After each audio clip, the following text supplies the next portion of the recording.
Hello મિત્રો, નમસ્તે. આજે આપણે બનાવીશું મકાઈના લોટના વડા, જેમાં મેં 2 વાટકી મકાઈનો લોટ લઈ લીધો છે. આદુ, મરચાં, લસણ એને આપણે મિક્સરમાં ક્રશ કરી લઈશું. તો આપણે લોટમાં બધા મસાલા એડ કરી દઈશું. 1 ચમચી મોટું ધાણા જીરું પાવડર લઈશું.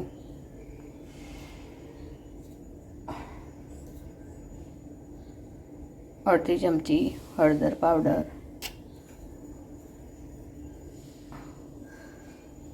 1/2 ચમચી લાલ મરચું પાવડર, જરૂર પ્રમાણે મીઠું લઈશું.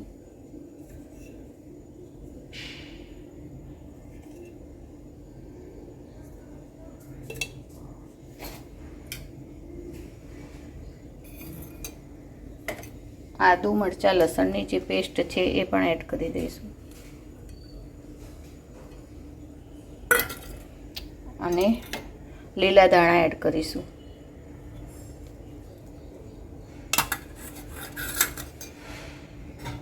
આમાં લીલું લસણ, મેથી એ પણ એડ કરી શકાય. અને જે મકાઈનો લોટ છે એમાં બાજરીનો લોટ, થોડું ઘઉંનો લોટ, થોડું ચણાનો લોટ એ પણ એડ કરીને બનાવીએ તો પણ સારા બને છે. ચાલો હવે આપણે લોટ બાંધી લઈએ ને આપણે મિક્સ કરી દઈશું. મસાલાવાળું પાણી પહેલાં એડ કરી દઈશું, જેમાં આપણે મસાલો ક્રશ કર્યો તો.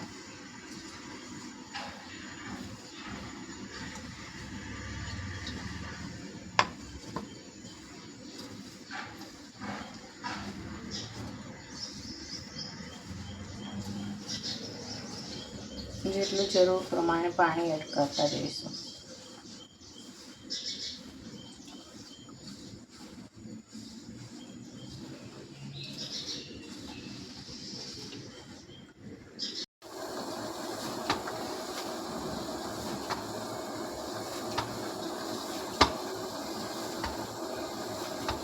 લોટ આપણો રેડી થઈ ગયો છે. હવે આપણે એમાંથી નાના નાના વડા બનાવી દઈશું.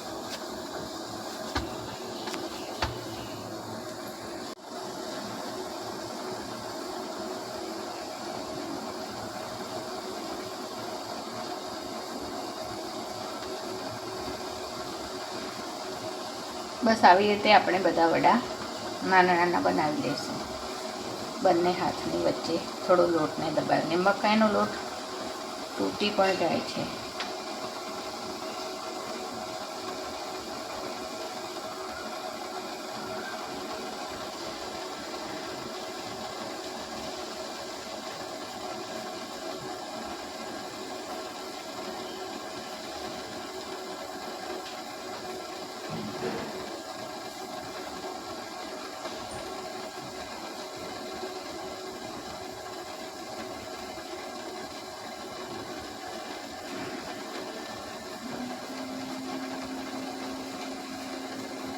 ચા સાથે વડા બહુ જ સરસ લાગે છે.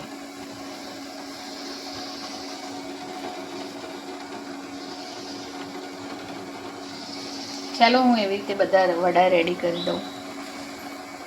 એક બાજુ તેલ પણ મૂકી દીધું છે તળવા. ચલો આપણે એને તળીશું. તેલને આપણે પહેલાં થોડીક વાર ગેસની ફ્લેમ ફૂલ કરીને જ ગરમ કરી લેવાનું.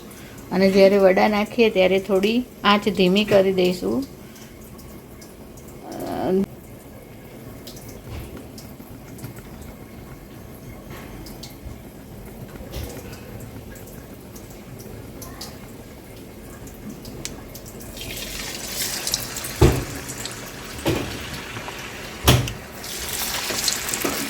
અને ફૂલ ગેસ કરતાં ધીમા ગેસે આપણે તળીશું તો અંદર સુધી સરસ તળાઈ અને ક્રિસ્પી થશે.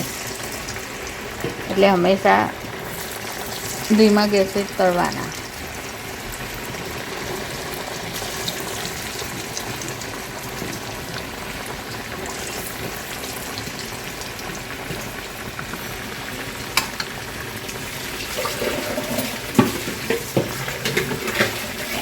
સાથે આપણે ચા પણ રેડી કરી દીધી છે મિત્રો.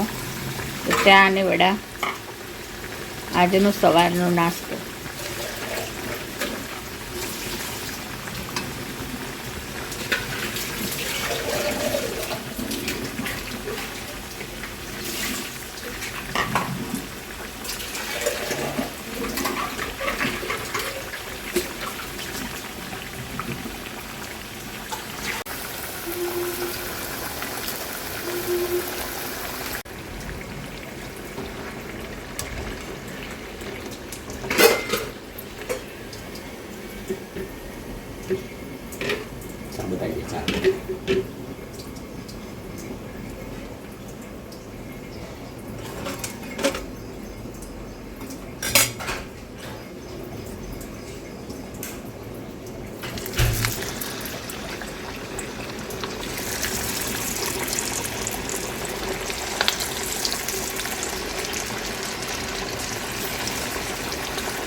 એવી જ રીતે આપણે બધા વડા તળીને રેડી કરી લઈએ.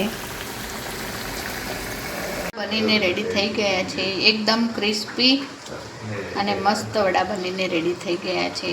અને ચા કોફી સાથે બહુ સરસ લાગે છે. તમે પણ મિત્રો આ રીતે વડા એક વખત જરૂરથી બનાવજો.